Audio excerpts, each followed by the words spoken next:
the idea of personalization requires exponential amounts of copy and assets. It just does. So the more personalized you want to be, and that's everything from the individual or the segment that you're talking about. And in a way, you can take that and stretch it to the market.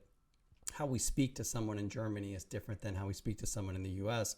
How you speak to a luxury guest is different than how you speak to a mainstream guest. And so all of this personalization and relevancy just requires this exponential amount of copy and creative to do it well.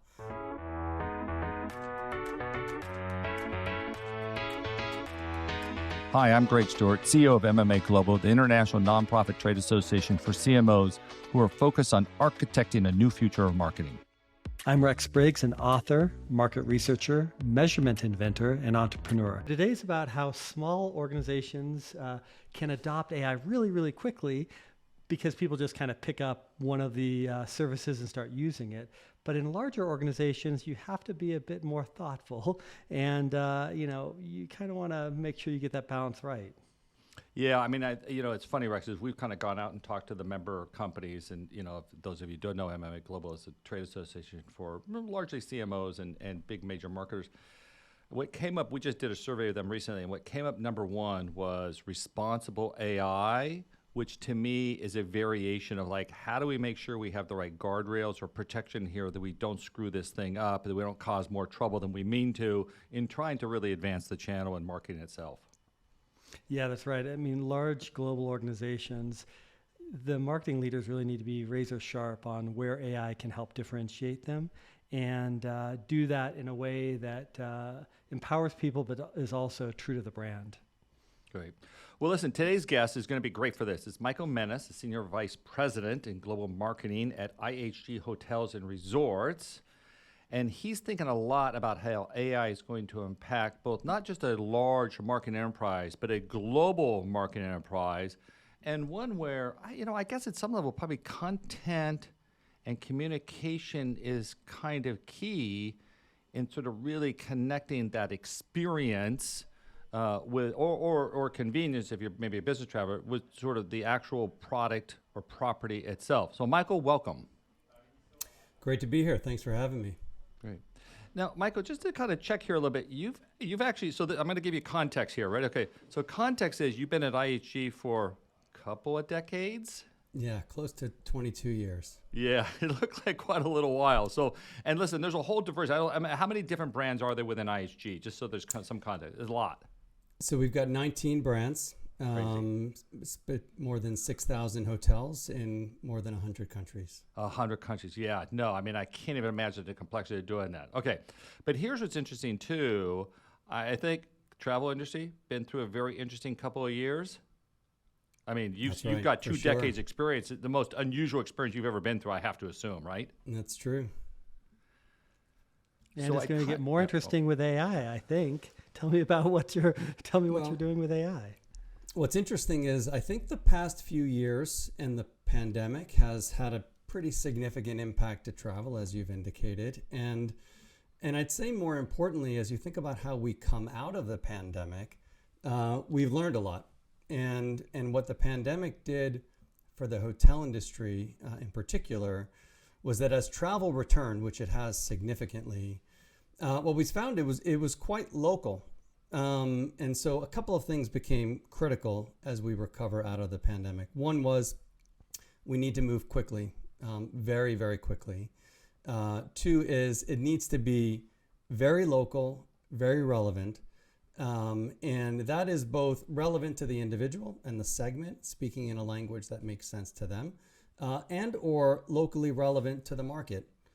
As you communicate to somebody in Germany, it needs to be quite different than how you communicate to somebody in Japan. And I'd say that the pandemic probably exponentially grew the expectations on all of those fronts.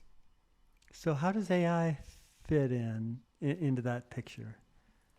So for me, I think it's important to make a distinction in my mind between broad AI and generative AI. And as you're well aware, artificial intelligence in the world of marketing and in the world of hotels has been used for years. All of our ad serving has used AI.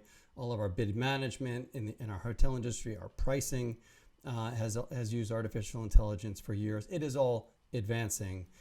To me, the game changer is this generative AI element. The idea that artificial intelligence can create things. And so, in the space where we are looking to deliver more relevant, more personalized, more localized content and copy at scale, Gen AI comes along at a great time for us to sort of help deliver really personalization at scale. And it's not as if we haven't been doing this today. We have a very talented group of copywriters, a very talented group of creatives, but they only have so much bandwidth. And so for us to really be thinking about how Gen AI can help us deliver more relevant messages quickly, at scale, localized for a market and a segment is where I see Gen AI really playing a significant role.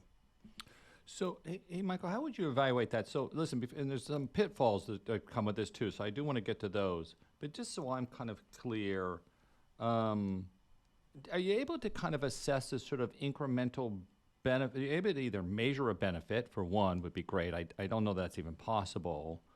Or is it just kind of, it's sort of obviously it's beneficial? Like, what are the keys that you think AI really steps in to help you either just get better at? I almost like, almost putting your content on steroids. If you were to define, like, what does that look like? Well, let's first admit it's early days. Okay, fair enough. Everybody is really just now diving into the role that Gen AI can play. And like a lot of big companies, it's important for us to think about how we go about this in a way that is safe and protected and our content is protected. And so, in our world, that means we need to really build internal instances of these platforms to make sure that our content, our data is protected as we look to train these platforms to speak in our tone of voice and so on. But, I think in a way, it's probably important to think about the how we deliver versus the what we deliver for a moment. And in the how we deliver, as I mentioned, we're a big global company with hotels in more than 100 countries. We need to deliver locally relevant content in market, at pace, at scale. And that is difficult to do quickly. And I think Gen AI in the early days will be looked at through the lens of the quality of what it's able to produce. Remember, we're thinking of this as a tool. This is a tool or a platform that we are able to use to help us create. It doesn't mean we take everything that it produces and we immediately push it out to somebody. This is a platform that's helping us create quickly. And so the early measurement is the ability for it to deliver things that we would find useful, that we find valuable, that we can get the tone of voice right, we can get the we can get content that feels like it makes sense and can speak as one of our brands, and so there's an initial quality evaluation, and then the ability to unlock local marketers to be able to produce locally relevant content quickly and at scale. And so I think the early days of measurement are really just in the evaluation of the platforms, the evaluation of the tools, the ability to move quickly, the quality of the creative. And there's really, and I say creative, there's really these two fronts. It's copy, and kind of in my head, it is copy, where you think about what does it take today, yesterday, to be able to deliver an email, and to deliver body copy for an email and subject lines for an email and copy for a landing page. Like, what's that take before? What could Gen AI bring to the table? And that's looked at through the lens of the quality of what's written and the ability to move quickly. But then it's moving into imagery and assets and digital assets to be able to create, even if you're in the space of versioning and modifications in sort of that space, because I think all creative, both copy and sort of and digital assets, there's this spectrum of what we're looking. And I'm not talking about early days of like ideation of creative platform development, but I'm really looking at the areas that I think can unlock us to move faster. And sometimes that's about versioning, sometimes that's about localization of assets and things of that nature. Well, and that's really interesting because it sounds like you're first replicating what you already are doing, but trying to see how Gen AI can help do that faster, and whether you can get the same type of quality. But it sounds like once you have that done, then you can begin to think about how you create more personalization. So if you're trying to send an email out and getting the headline right and the imagery that goes along with it today, and you might be sending one blanket one for a market, now you can begin to version it to where you have a different one for that business travel versus a leisure travel, or different things you might learn about your customer that could, with Gen AI you can version, but That's it right. wouldn't have been really economically feasible to have done that if you had human copywriters doing everything. Is that That's part right. of what you're thinking about where this goes? It is. I mean, the idea of personalization requires exponential amounts of copy and assets. It just does. So the more personalized you want to be, and that's everything from the individual or the segment that you're talking about, and in a way you can take that and stretch it to the market. How we speak to someone in Germany is different than how we speak to someone in the US. How you speak to a luxury guest is different than how you speak to a mainstream guest. And so all of this personalization and relevancy just requires this exponential amount of copy and creative to do it well, and to test, and to all that comes with getting that right. And so to me as a platform, that's initially where I see the greatest amount of value. These are things that we're doing today, and can we do it faster? Can we do it more efficiently? Can we increase the number of segments and targets and so on? So you're right. I think that, the truth is the spectrum of what AI and Gen AI ultimately can do for us is broader, but I want to make sure we kind of focus on the biggest pain points we would have in terms of exponentially growing out our sort of customer-centric, personalized marketing. Yeah, there's some kind of crazy fourth dimensional cube or otherwise that's going on here. I mean, there's so many points that you would have to focus on between sort of, like you said, the different properties. Intercontinental is going to be very different than Holiday Inn, I assume. Even within that, there's a series of personalization. Then you're, not even much more complex than just business versus personal, which is probably an element of it does. Then you're going to combine that with whatever the offer or pitch is, or a variety of that strategy you could execute against. And then hopefully, like you said, tie it to whether it be Seattle, New York, or I don't know, Jakarta, wherever. I can't even imagine sort of setting up the systems to kind of get that right.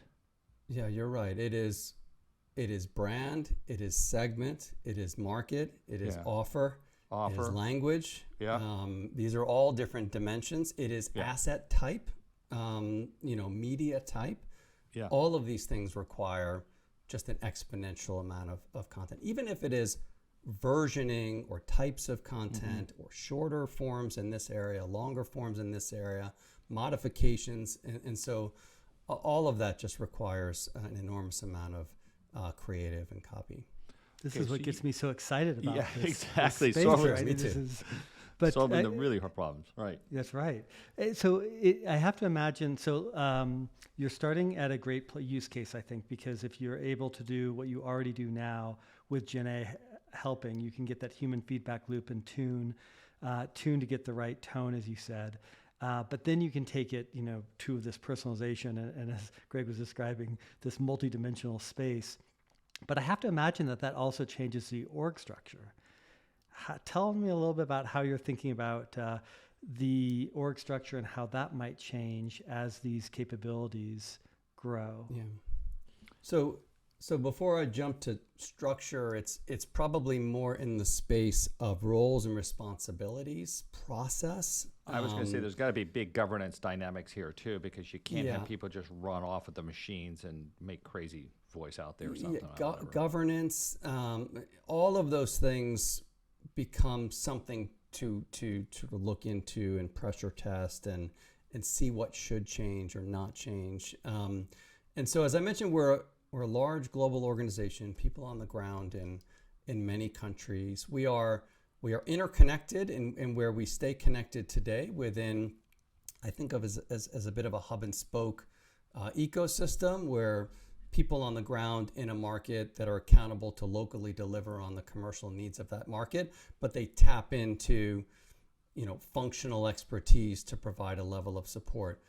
A platform like Gen AI, in theory, depending upon ultimately how the ecosystem matures and what these vendors look like, could put some of these things in the hands of individual marketers that perhaps they might have tapped into from a centralized team, right? The more you unlock the ability for an individual to create something that in the past might have been created by somebody else, it raises all the things you mentioned. It raises process evaluation. Well, here's how we used to run a campaign before. How would it get run today? It raises governance. How do you make sure that there's the right level of governance and brand consistency and tone of voice and all of those things? Bandwidth, if you're moving accountability from one team that used to do the work to somebody else to do the work. And so, these are all things that have to be explored. And I think in a way, for all the value it provides, there is a level of change. We just have to think through of how to get from current process to future process. In my mind, I think about it in a little bit in horizons. I think the first horizon, we need to get comfortable with the tools. We need to get comfortable with the quality of what it produces. We need to get comfortable with the role it can play in helping us be better, faster, more targeted, more personalized. And then sort of shortly as we get comfortable with that, we have to really think about the implications to how we work, the implications to how information flows from one team to another, and how we govern the quality and the consistency of the creative around the world. I mean, think all for the right reasons, all to ultimately, marketing is quite local, and the more we can do to empower people in a market to be able to deliver locally relevant marketing, I think the better.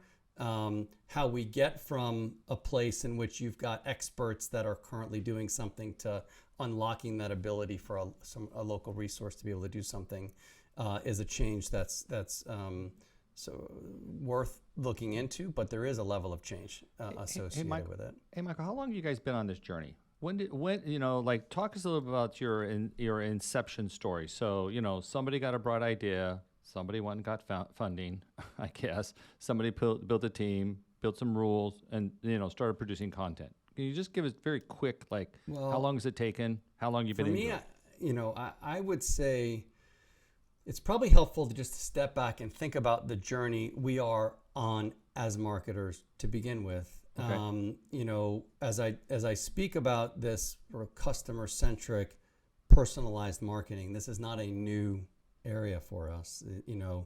With 19 brands, multiple segments, multiple markets, it's important that we deliver locally relevant, personalized marketing that makes sense for an individual. And this is something that we have been doing for a while. And as I mentioned, we have a very talented team of copywriters. We have a very talented team of creatives, but they have limited bandwidth. And so as soon as these platforms became available, they are platforms we are, of course, interested in. As I mentioned, in the space of copywriting, if you think sort of the ChatGPT model, like a lot of big companies, we have to be very hesitant and cautious about how we would use a public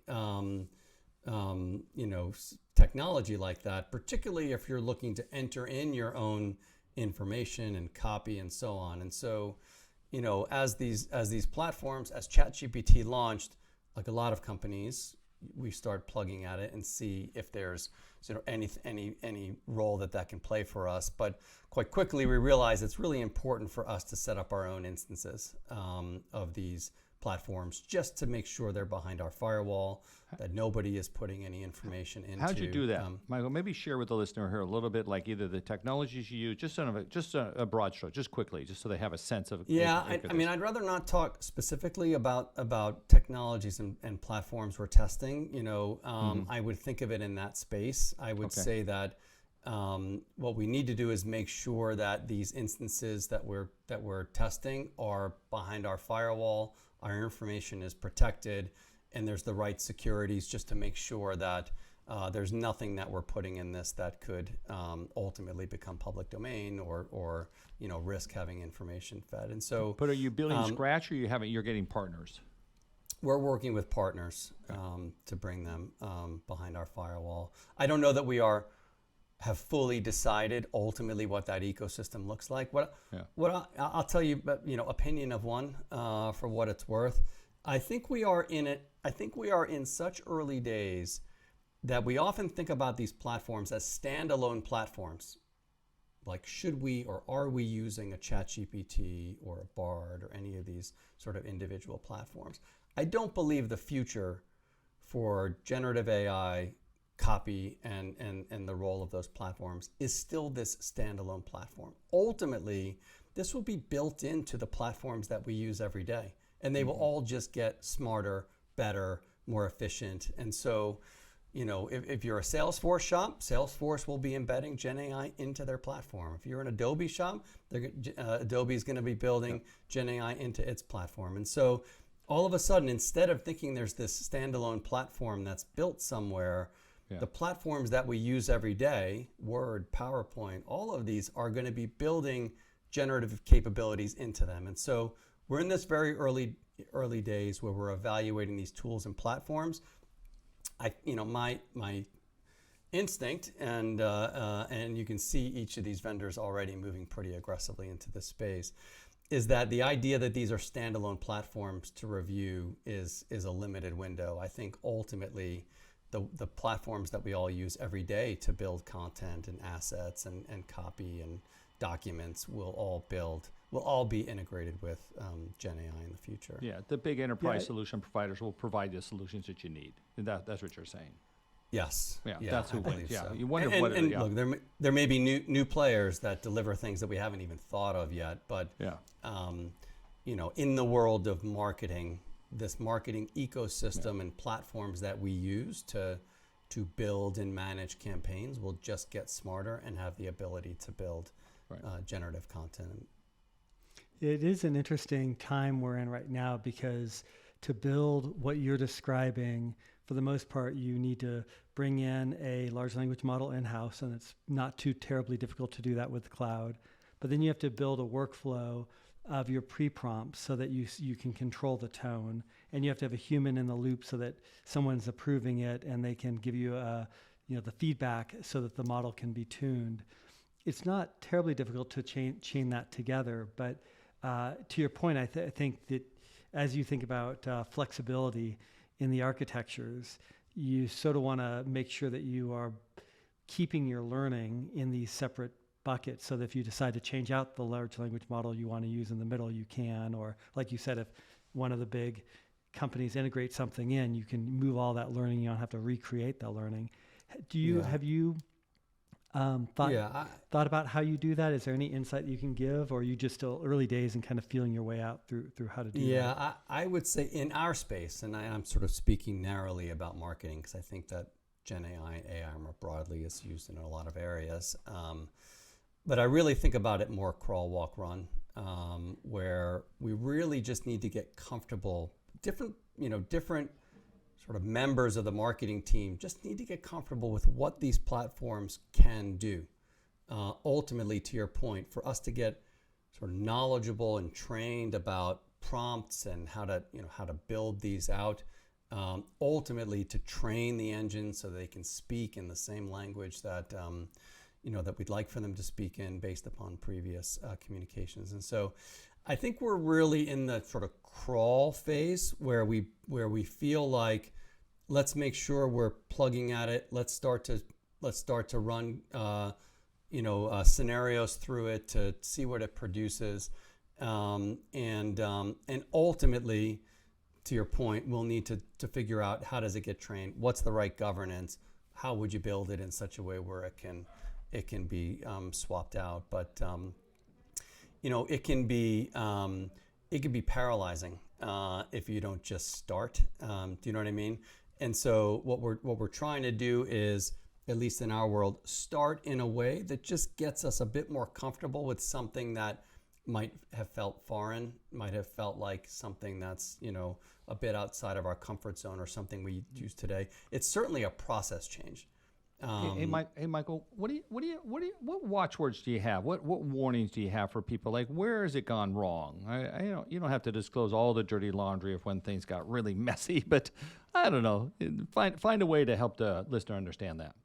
Well, depending upon the entity, I would be very cautious about entering your own information into the public models, and that's something probably to be careful about. The area that we haven't talked about, which I'm also very interested in, is around its ability to be able to analyze data and sort of correlations in data to help us even determine changes to our marketing, targeting, what's working, what's not. And so once you move into the data space, obviously you have to be incredibly careful about what you would ever upload to a public open engine. And so I'd say the early watch-outs are about... Those are fears. We don't know. I'm talking about, like, when have you seen it kind of go like, oh my God, we didn't see that coming, we really messed it up, or that didn't, oh, the AI got away from us, or like copy that ends up in the, maybe that, I don't know, stuff that would happen that you've seen happen here with machines that didn't happen with humans. Well, in the early days of the human part, you'd have all those great stories. I remember in business school, the bad translations, like they had a car that translated in Spanish into bad idea or no go. No go. Like no go was the famous one. Exactly. That's right. That's right. Nova. So have you had any Nova moments with AI? No. So, I think, again, that the spectrum of what Gen AI can ultimately do will likely bring a great deal of risk in terms of things the examples you're giving. The way I think about it, the way we're sort of building on it, is that this is a tool being used by our marketers to sort of help it produce, even if you think first draft of copy. And if it's developing first draft or 100 first drafts of something, the risk is a bit lower, because we're not talking about releasing this copy to the user. We're not publishing things that it produces. It's really just a tool that we're using. Is everything viewed by human? And that lowers the risk. Are there systems for everything to be viewed by human? There's nothing going out from a machine that some human hasn't looked at yet. That's right. We're not producing anything. At the end of the day, smart move, by the way, now. Very smart move. The hotel business is all about personal connections and human interactions, and that's probably an important point that we're making here, is that we are using this as a tool to ultimately feed back to a human who has full authority and ability to change, edit, decline. So it's really more in that space that we're talking about. We're not talking about releasing this and letting it. Is the AI getting that? Do you think they're getting that human touch? Because, I think all of us have used ChatGPT and we go, that's just kind of a slightly unhuman response. I get why it's smart and I can see how it got there, but it just doesn't feel right. Or do you think you guys have trained things well enough that, no, it's pretty damn good at this point? I'll tell you, the way I describe it to those that haven't interacted with it yet, let's say in the company, is a little bit different, where I think most people go in assuming it's not going to be that good and are surprised about how good it is. That's just been now that doesn't mean everything that's produced, I believe, is the quality that we might put out in marketing, but there are some, I think the initial, the experience that a lot of people have when they first start using this, they are surprised at the quality of what it's able to deliver. Now, again, we're not ever releasing this. And so to your point, not everything is great. Certainly the image Gen AI needs a fair bit of work to sort of get it to a point where that is where we'd need it to be. But what's possible there is pretty amazing. And Michael, just to clarify, for a company like yours, just so the listener understands. So listen, we got a little under 20 brands, 100 countries. Did you say it was 100 countries you mentioned? Yeah, Okay. more than 100 countries. Yeah. I mean, that's an extraordinary amount of content being produced. Can you give some sense of scale? By the way, I talked to a CMO. In fact, I'll name names. I talked to Heather Freeland from Adobe the other day on another podcast that I do.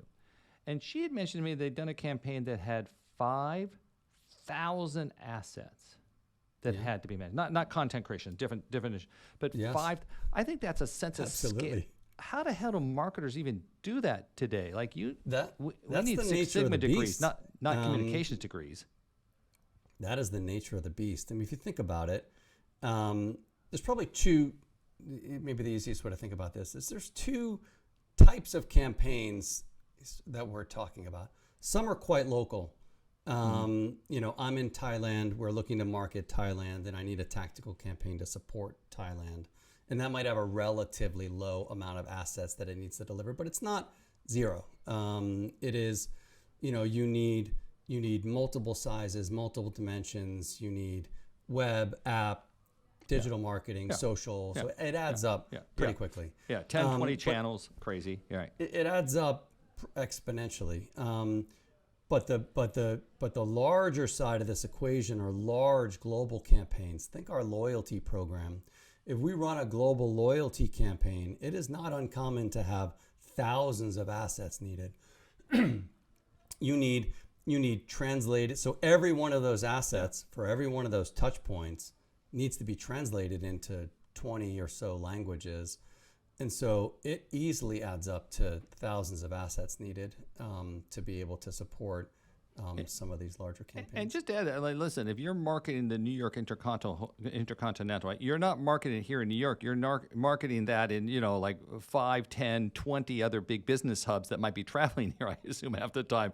So and including other markets, right? So we need to support not only, to your point, you need to market New York to New York. You need to market New York to the rest of the country. You need to market New York to the rest of the feeder markets around the world. And then through every touch point, it needs to be through email. This is why I and think push your crawl, walk, run is so important, because you have to get people hands-on using this. And I think having the human in the loop and then being able to actually capture in the system whether it was edited, whether it was approved as is, what was changed. That allows the machine learning to fine-tune itself and to get the tone. It allows the people to go back and say, could we have prompted it differently? My co-author has done some experimentation with some marketers where if you purposely misspell certain words in your prompt and what you're asking for, it gives you a much more informal tone. So just little tricks and tips that you have to learn the hard way as you go through to get the tone that you want or massage the tone out of the large language model. I think you're doing the right thing right now, because if you can crack this and get it to where you are fairly confident in its speed, then your ability to begin to personalize so much more than you're doing today, you're way ahead of everybody else. Yeah, I think there's the who, like who do we believe is going to be interfacing with this tool to be building copy, and is that person different than who is producing copy today?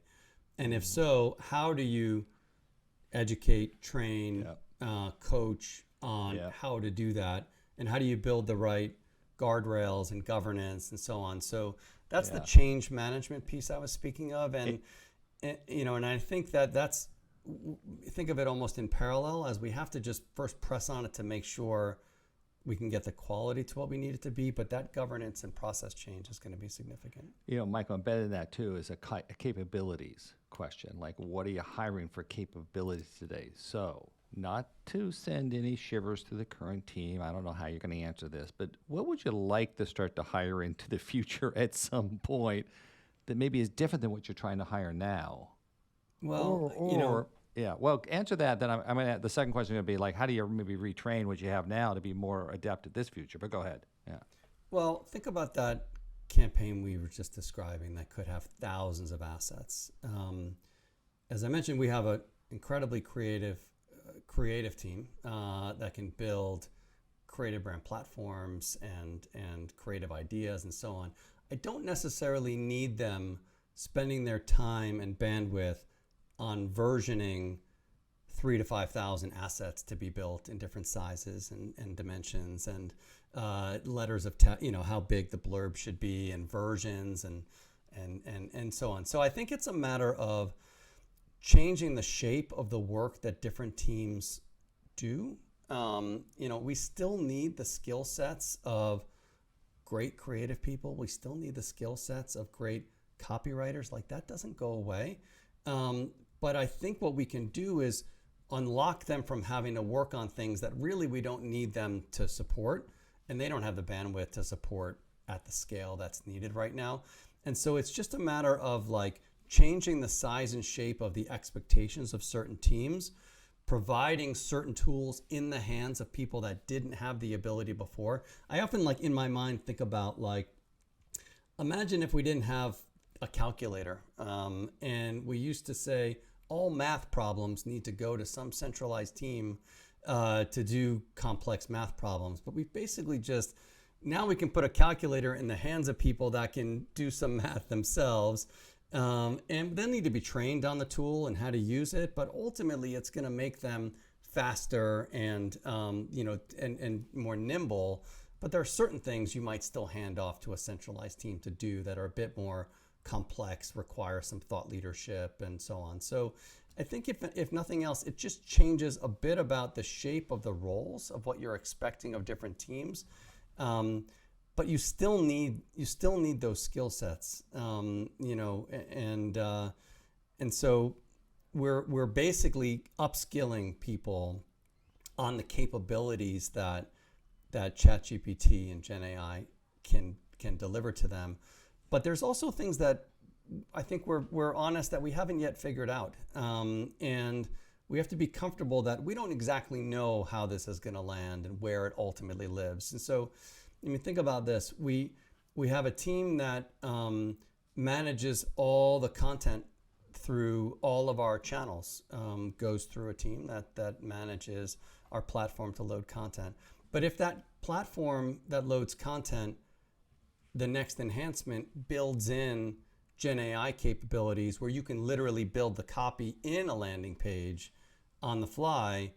Now, all of a sudden, that's not the team that currently is accountable for writing the copy, but the tool now adds the ability to write copy. And so we need to think about what happens to the roles and responsibilities when the tools themselves evolve to a place where they challenge our roles and responsibilities. Does that make sense? It does. I mean, you also have an interesting tension where, as you're distributing work from centralized to local and putting it in more and more hands, you do have some issues about how do you maintain what the core of the brand is. Yeah. Now, you can actually use another type of AI to read all the things that are being produced and be the guard that keeps things on brand and then gives feedback when it's not.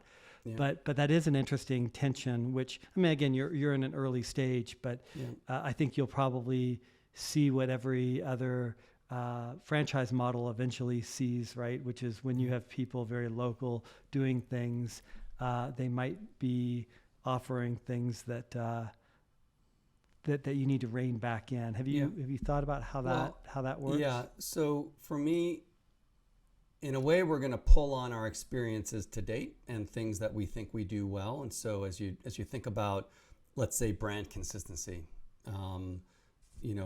that's not a new challenge. It's a challenge that we are managing today to make sure that as Holiday Inn or Kimpton or any of our hotel brands comes to life around the world, it does so in a way that we believe maps to the brand visual identity and the tone of voice and the consistency. That's a need today. It's a need yesterday, and one that we manage through governance and process and templates and whatever is necessary to make sure there's that right level of consistency. And so this new tool in the mix will raise some new challenges in this space, but it will follow a similar model for us to make sure that as we roll this out, we don't lose sight of what's important, which is about making sure that we've got the right level of consistency and how our brand shows up around the world. And so it's just a new challenge within an existing process. And so thankfully, because of our structure and how we operate, we've been successful at managing this to date. And now we just are introducing this new platform that will raise governance process challenges, but we're gonna kind of ride some of the existing learnings that we have to date. Michael, what do you think? Most change you've ever seen in the travel industry in your many years in the travel industry? You think we're on the cusp of that? What do you think? Look, we've been around long enough to be through the year of mobile and the year of cloud and the year of, but I'd have to imagine this has to be probably the most significant change that I think, if we're honest, we can't all get our heads around everything that this will change. I agree. I think we're that early. Like, listen, when mobile came out, we didn't see Uber, and yet, we're talking about a total transformation in how I get around, especially in a city. Yes, amazing. Yeah. And look, everybody that mentions AI, everyone's sort of picturing something slightly different and what it can impact, and maybe they're all right on what it can impact. And so, I think it's so early that it's kind of hard for us to get our head around, which is why I'm really trying to look at, like, what do we do today? What are we trying to do today? And what role do we think that this can play in helping us be better marketers? Yeah. And get started now, because it doesn't feel like it's going to be. It doesn't sound like it's going to be easy to figure out. We don't know where it's going to completely go. Hey, Rex, what do you think we do a couple of lightning round questions with Michael? Should we do that today? What do you think? Yeah, absolutely. I want to say first, though, that you heard it here first.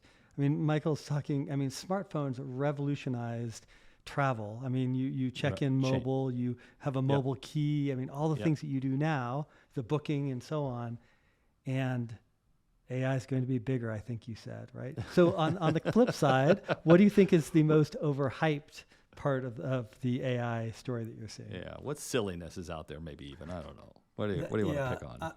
I am as much as possible trying to be practical with the use cases on the things that I think will have a material impact to the guests, to our efficiency. And so I tend to, right now, like the early days of the internet or mobile, anything that tends to plug the letters AI in it are all of a sudden held up as this massive news story. And I try to discount that a bit while we're a bit more practical about the role it can play in helping. But what's the silliest thing somebody's pitched you, Michael? Come on, you have to have heard some pitch out there that you think you think, oh my God, it's just never going to go there. Come on, you got to make a commitment, and then we'll check you 5 years from now and see if you're right. No, I wish I could give you that. I don't know that I could indicate the silliest. How about the hotels that went all AI? There's a few of them in Japan. There's one in China. Those don't seem to have fully taken off. Or fully automated AI hotels. Yeah. There we go. No people. Yeah, no desk clerks anymore. How about that for AI and hotel business? What do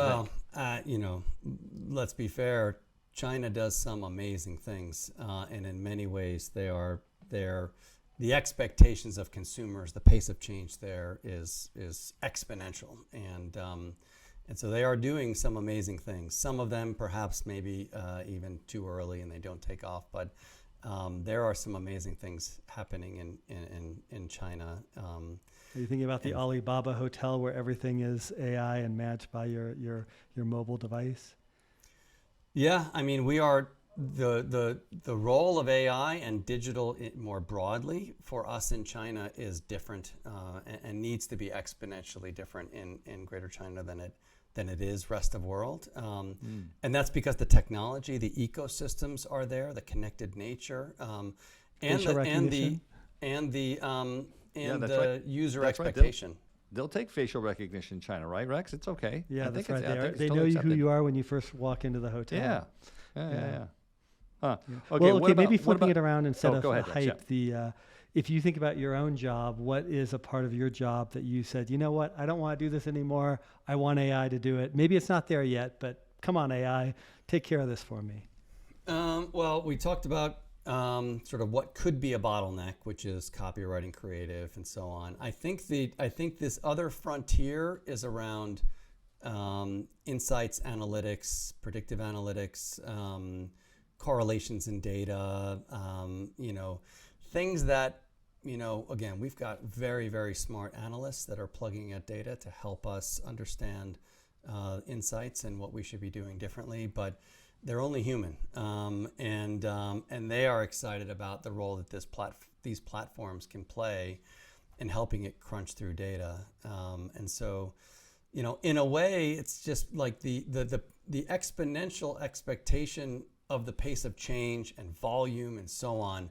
It's just growing to a point where the timing of these platforms is very helpful, and still early days, but I think the other area that we're incredibly excited about is the role it can play in helping us analyze, and ultimately to help us provide better services and solutions. You don't think you're prepared to outsource your job as a manager, to be kind of, accepting, encouraging, supportive, all the things that managers are supposed to be nowadays, Michael? Yeah. AI could substitute that for you. Who knows where this is headed, I suppose. Yes. You're not even quite sure I'm really here right now. We don't even know this is a real Michael exactly. Rex, did we check ID? We should ask for a passport, right, or something? It's funny. Right before this meeting, we were looking at some of the different AI avatars, and the ones that are based upon real people still feel a bit creepy to me. I think we're still in Uncanny Valley, so I'm pretty sure it's you here. Yeah, because you don't strike us as creepy at all. That's what Rex is trying to say. I think that's a nice. Yeah, that's. Thank you for clarifying that, Greg. Yeah, sorry. Always me with the inappropriate comment at the end. Okay, hey, Michael. Listen, this has been great. I really appreciate you doing this and really helping people. It does strike me to what degree this really is early days on this whole thing. I mean, we've just gotten started. I think we really don't have any idea at some level where it's really going to go and end up. It's going to be a very interesting next 4 to 5 years. So hopefully, I think all good for travel though. It's got to be good. You're right. More personalization. More, simulation of more knowledge about people, and more experiences that simplify things. Yeah, you guys should come out ahead. I think Mary has one follow-up she wants to get reshot, and then we'll do the outro. But thank you for the time. Mary, over to you. Thank you.